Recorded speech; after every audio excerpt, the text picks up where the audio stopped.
Welcome to the Premium Websites Not Podcast. We are here today with Dr. Michael Sue, and she is a phenomenal woman. Let me tell you a little bit about her. Dr. Michael Sue's mission is to support survivors of emotional, physical, or sexual abuse in reclaiming their power and overcoming past trauma. She incorporates diverse methods, including recovery coaching, emotional and spiritual counseling, to create a holistic approach for guiding individuals on their personal path to healing and empowerment. And she is a phenomenal businesswoman. So today we are going to learn how she is taking her skills of setting boundaries into the business world to help all of us. I'm so excited for this interview, Dr. Michael Sue. Thank you for having me, Dottie. Why don't you start with telling us a little bit about your backstory? How'd you get Oh to my where you goodness. are now? Oh my goodness. It's a long one, but I'm gonna do the very short version.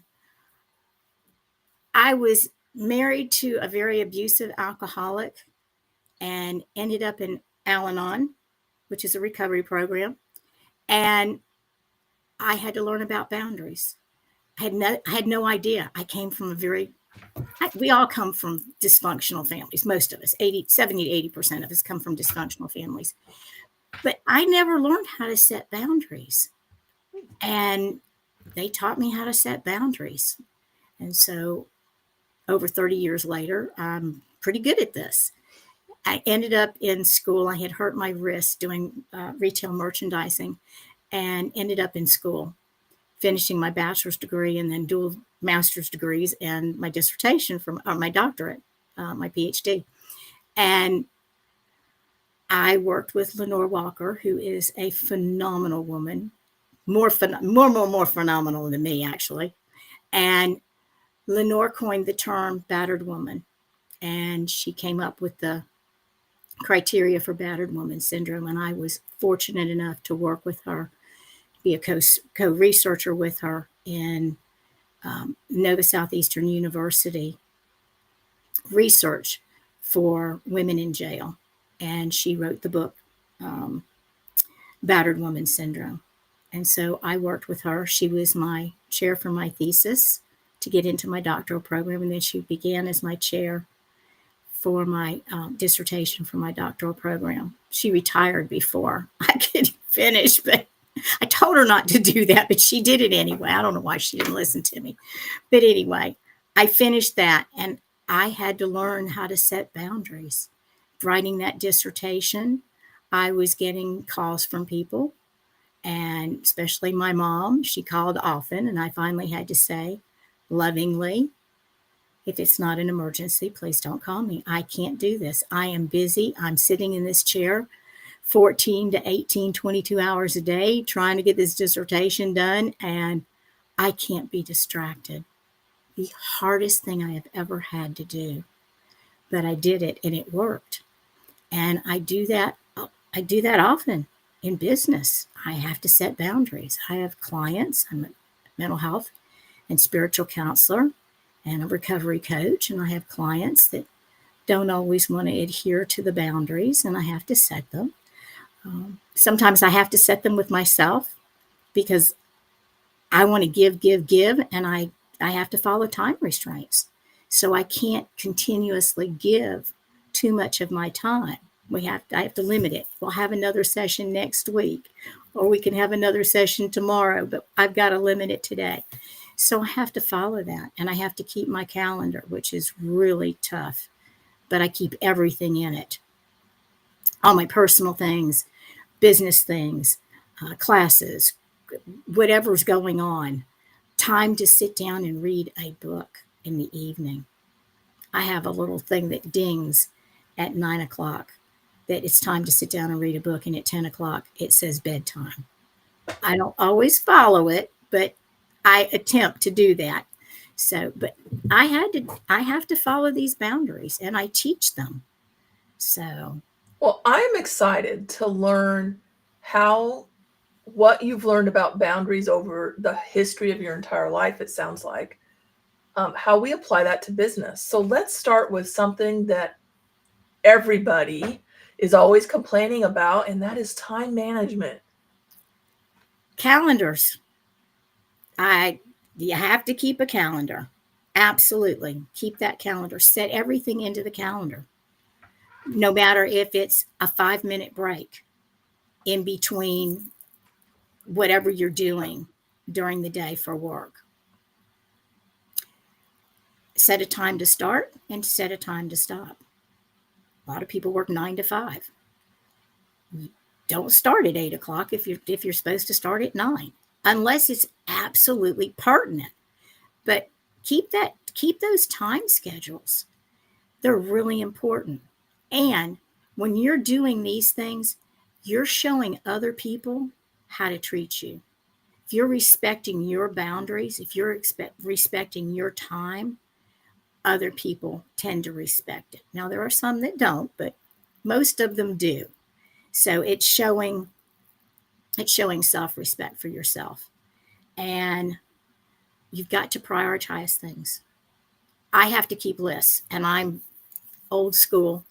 And even though I can work on the computer, I have notepads and I keep lists. I have a journal. I write in my journal, but I keep a list. This is what I need to do first. This is what I need to do second. Sometimes my list is usually, really, really long, but I have to go back to this first thing and finish it.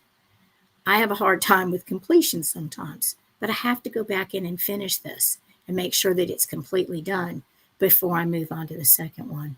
I have a friend who used to complain that if the washing machine broke, she couldn't vacuum the floor. It wasn't the next thing on the list, so she couldn't do it.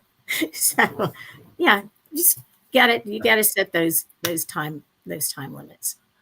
I totally agree. I do have some clients that reach out to me in the late evening hours, and I have adapted the policy of just turning my phone off and dealing with it during business hours. So I love that. So I heard you mention earlier that some of your clients don't respect the boundaries. So talk to me a little bit about client boundaries. A client will get on a roll. We're working and we're on a roll, and they're talking to me about what happened or what's happening now. And sometimes it's difficult to stop midstream, but we have a time frame. And a lot of times I have something to do right after their session, so I can't go over. So I have to really be careful with that. And I have to watch the time. I'm not really good at watching the clock, but I have to watch the time and make sure that we're not going over and we can wrap it up. So I usually try and wrap up 5 minutes before we're done. I have 50-minute sessions, so at 45 minutes, I try and wrap it up. This is what we talked about today. This is what I want you to do for homework, and I'll see you next week.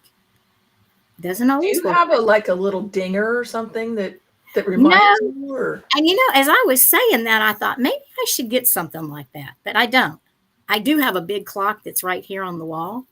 And if I'm sitting here, I can peek at that, and I can look down if I'm online, I can look down at my computer, at my clock here. So I usually pretty well aware. If I'm sitting here and I have a client in person, the clock is here and they're there. So I have to be aware of it and just kind of pay attention. And I wear a watch, so I'm pretty much aware of it that way.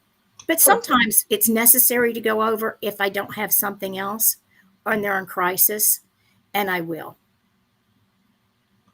I would assume that is an exception, and that you explain that it's an exception so you don't set that precedence. Is that true? Yes. Now I am available. I always tell my clients if it gets bad, babies get sicker, drunks get drunker, and we get crazier at night. And I always say if it's an emergency, if it's not a 911 emergency where you have to go to the hospital, and you're cut and you're bleeding or something's really wrong. If it's really an emergency, call me. If I'm asleep, I'll wake up. We'll talk about it. If it's not an emergency, write it down.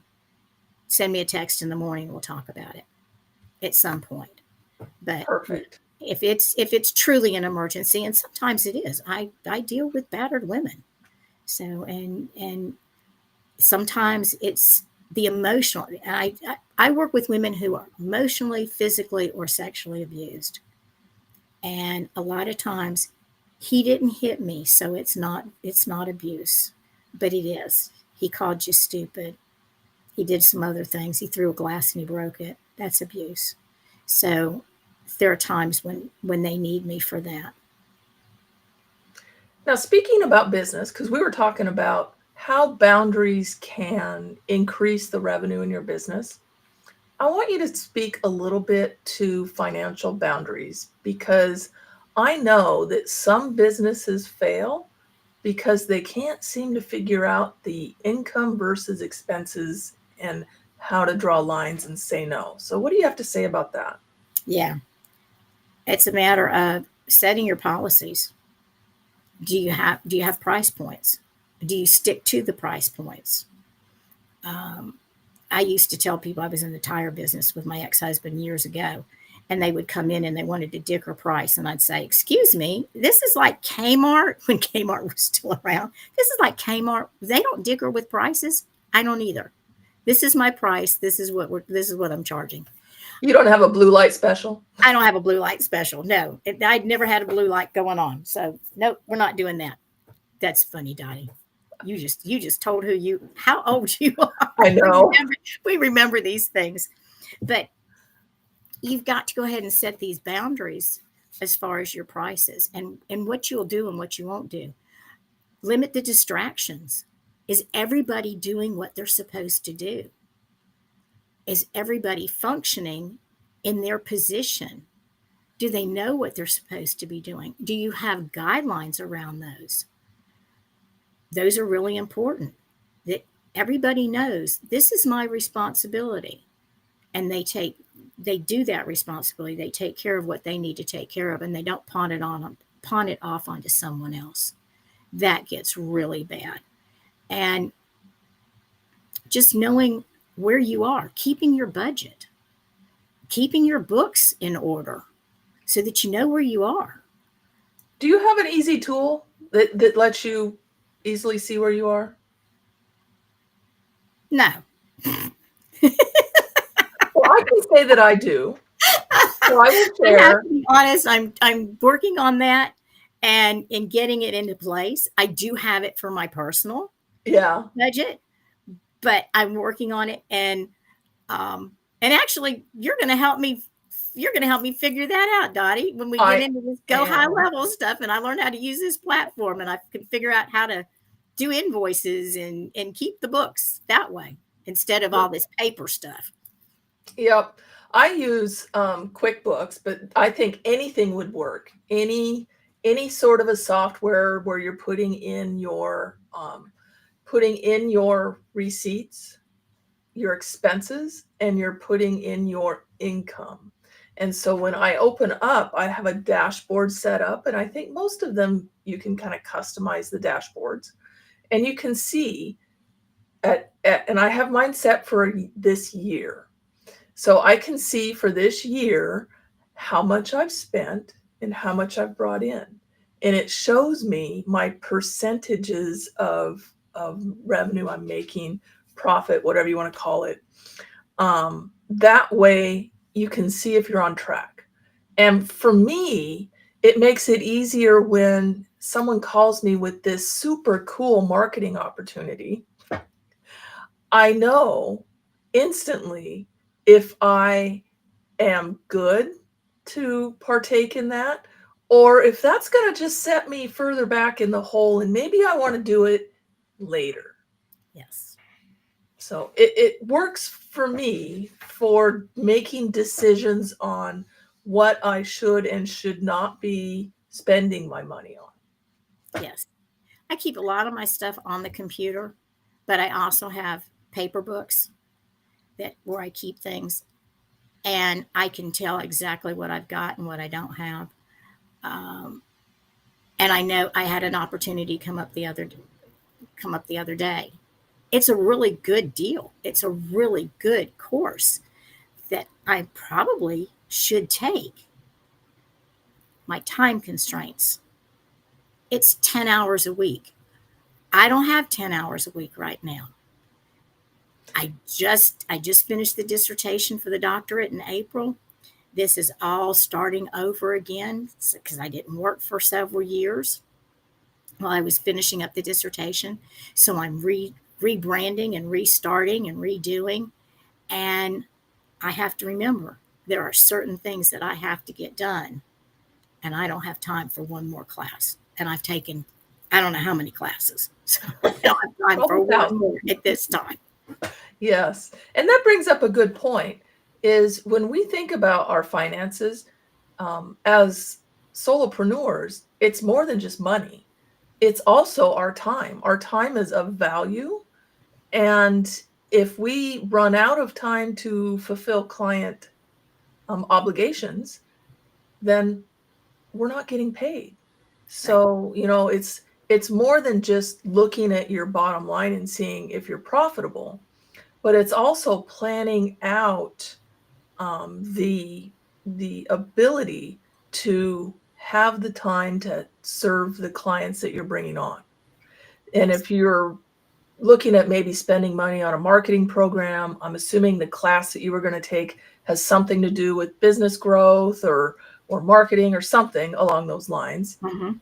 If you already don't have the time to fill the clients that you have, then there's probably another issue that needs to be resolved before taking on something to bring you more clients. It's a whole thought process. Now, I did hear you say, I've tried to expand 24 hours. I have not figured that out yet. So if somebody knows how to do that, I really would like them to tell me, because sometimes I need 26 or 28 hours in a day. yeah, I don't think you really do, though. I think that's up here. Yes. You did mention something about making sure everybody was doing their specific jobs. So how do you set boundaries around the team and collaboration and those sorts of things? It's about delegating. I can't do everything. I have to delegate to other people. And there are times, sometimes our team members can do double duty, but that's not working real well. Everybody needs to do what they're supposed to do. And yes, collaborate with each other. Yes, work as a team, work together. But you've also got things that you have to do by yourself. And that's really, really important. And you've got to remember that sometimes we get really bogged down. People come in with issues. There's family stuff that goes on. There's things that are going on in the world. And so these outside issues get brought in and the emotions come in. And we got to separate those things. We can sit and talk about these things. I remember years ago I was in the car business, and we would have a morning session, this rally, and I think a lot of people do this. I think Walmart used to do it or still does it. You have this rally in the morning. Everybody gets together and you cheer each other on. And you talk about what the day is going to be and get everybody pumped up. And the other thing that's really important is tell people that they're doing a good job. If there's something that they're not doing correctly, or something that's missing, or something that's lacking, and in some sort of a way, you did a really good job here. Let's talk about this. One of the things that I use for everything, and I learned this in my personal life, is I have to say what I mean what I say, and don't say it mean. Not always easy. But if I say what I mean and I stick to it and I say it in a kind way, people hear that. My uncle always said you get more with honey than you do with bitters. So, yeah, you catch more flies. They like the honey. So you're going to get your people to listen. If somebody's telling me, you, I'm not listening. I turned you off. Now, if you tell me I feel, I need, I want, I think, I'm listening. So I have to do those with client. I have to do that with clients. I have to do that with family. I have to do that even in a store. I have to do these things. So I have to keep I statements and not the you statements. And I have to encourage people. People work better when they're encouraged. At least I do. I would agree with that. One of the things that has not served me well, I grew up with a father who always used to say, one of his favorite sayings was, if you have nothing nice to say, it's better to say nothing at all.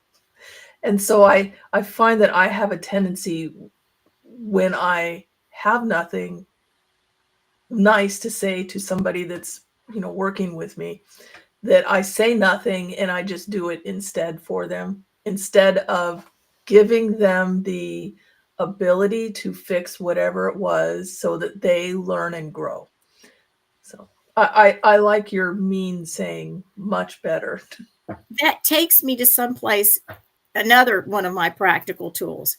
No is a complete sentence, which leads into another tool, which is Jade. I don't have to justify, argue, defend, or explain why I said no.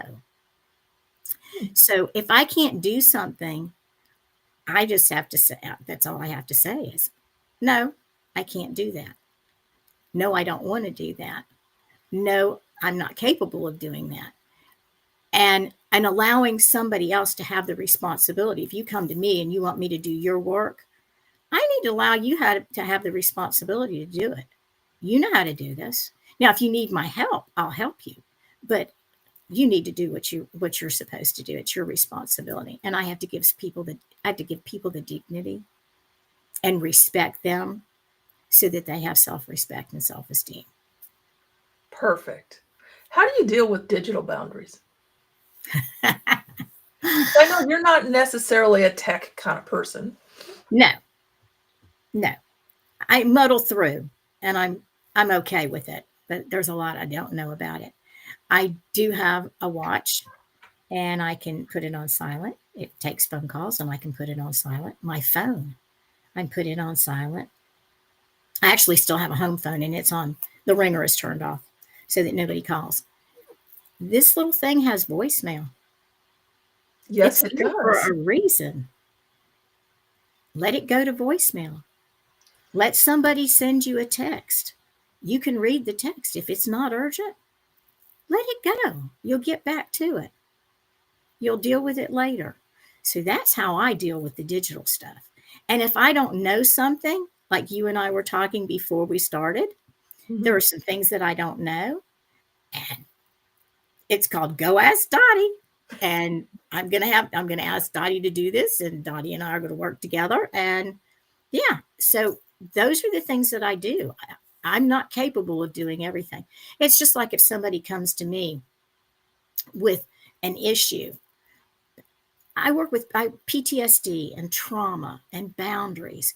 Those are my areas of expertise. The domestic violence, the sexual abuse, the emotional abuse. That's my area. If you come to me and you're schizophrenic, that's not my area of expertise.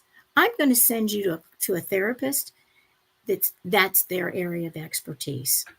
And I'm not going to cross that line. And I'm not going to cross that boundary. That's not my area. That's a boundary that I've set in business. I don't do what somebody else can do and knows how to do when I don't know anything about it. I can tell you that was one of the very first hard lessons I learned when I started about 20 years ago in business. People would come to me. I'm a website designer. I don't know why, but people equate website designers with computer technology, with IT people, with all of these different things that are not what I do. And in the very beginning, it was like, okay, it's a client, it's money, I'll take it. But I quickly learned it drove me crazy, and it wasn't serving the customer the best way, Right. because they were going to get better service by me referring. And that's when I became a referral resource, which for this conversation, being a referral resource is setting your boundaries, knowing exactly what you do, knowing and being in connection with people that do all kinds of other things, so that you can be the hero and refer the right person. Right. And then I've noticed that when I do that, they come back when they actually need my services. So that's another huge thing with boundaries. With Yeah. the digital, what I do is I consider email digital. So I've figured out a good way to manage my email. I check it regularly throughout the day because that's where my business comes from. And I've trained my customers, do not text me. If it's business related, if it's something you want me to do on your website or do for you, it will not be seen in text until I'm not working. Because like you, my phone, it just kind of gets off to the side. And when I'm working, I'm in the work zone, which is not on my phone. Right. So and you have to, as a business owner, figure out what works best for you and what boundaries you're going to set for your business. I love that. Yes. One of the things that I learned, I've been doing this for a long time, over 20 years, and I used to give it away. People would come to me and I was always, okay, what do I do? All right, so do this. Let's try this. Let's try that. And I would talk to anybody. It was money. It Yeah. was, people needed my help. I needed to be needed. And I was a people pleaser. And I have learned over the years that does not work. It doesn't work for it. It doesn't help anybody else. And it certainly doesn't help me because I'm not giving them my best or my all. And so I have to know who my client is. And I Perfect. have to be very specific. This is who I work with. Now, if a man were to come, I work with women, but if a man comes to me and he's been abused, which I've worked with men before that have been abused, absolutely. But if it's something that's not in my area, I'm going to tell you, and I'm going to send you to somebody that it is in their area. Perfect. This leads into, do you have any tips for boundaries set around maintaining productivity during the workday? Yeah, you got to take breaks. It's not all about you're sitting there from 9 to 5 and you're just doing a break. The state and the government, the federal government, they say you have to take a break, and it's a law that you have to take a break. Well, it's good that you take a break. One of the things that sometimes I use if I'm writing and I'm coming up with coursework, I can only do it for so long. So I use the where I sit down for 25 minutes and then I take a 5-minute break. So I'm always on that half an hour schedule. But I have to take these breaks. And I have this little 5-pound Yorkie that's sitting behind me somewhere. And she has to go outside once in a while. She needs to eat once in a while. And I've learned I can't go on no fuel. So I have to eat. So a lunch break. Because if I'm steadily working, I'm not doing my best. So taking breaks, giving that encouragement. Can I help you do something? Giving it to somebody else. Delegating. So it's really it's goes back to, if you're working with other people, that teamwork. And how do we help each other? Is there something that you need that I can do while you go take a break? Can I answer the phone while you're off on a break? So you don't have to worry about that somebody's going to call you and you're not going to be there. Things like that. It's so ironic that you started with I take a break because dating myself again. Back when I was in the workforce, one of my favorite things to do, and I don't think you could get away with this day and age, is I would accumulate my 15-minute breaks, my lunch break. I'd add them all up together and leave an hour and a half early. Yeah, I understand. Yeah, and as I've gotten older, I have realized I can't do that anymore, especially now that I'm self-employed. When I was in retail merchandising, I wanted Wednesdays off. I had a meeting, there was a lunch date, there was a date with a friend afterwards. So Wednesday was my day. So I had to get up at 4 o'clock on Monday, Tuesday, Thursday, and Friday and work. Monday was a long day because I went to different places. I traveled. And so sometimes it was midnight before I walked back in the house, and I walked out of the house at 5 o'clock in the morning. So yeah, I don't do that anymore. Yes, I agree. So we're closing in on our time here, Dr. Michael Sue. Is there any other of your nice golden tips that you would like to leave around setting boundaries? Yeah, the biggest one, and I usually lead with it, and I didn't. Boundaries are not walls, they're bridges. I was big on building walls. If you crossed my line and I didn't want you in my life anymore, I cut you out. And I had these huge walls, and I had a moat around it with all these alligators, and you couldn't get across to get to me. Whereas it's a bridge. And today I have this bridge, and I've got a gate, and I can open or close it, but it's low and I can see who's on the other side and I can choose. So it's about choice, and it's about self respect. And Maya Angelou always said, we teach people how to treat us. And if we're not treating ourselves well, we can't expect them to treat us well either. That is so true. Teaching your clients how to treat you. I fired a few clients over the years, and I have felt so much better after doing that because we just were not a good fit. So if someone wants to work with you, Dr. Michael Sue, how do they get in touch with you? They can go to drmichaelsue.com and look around my website. There's a quiz on there that we're going to be working on a little bit, but there's a 7-question quiz about boundaries. See how your boundaries are. But if you want to work with me, it's in there. I can do recovery coaching, I can do mental health and spiritual counseling. I'm getting ready to put together some courses and have them out there. And so they'll be out and about soon, and they'll be on my website.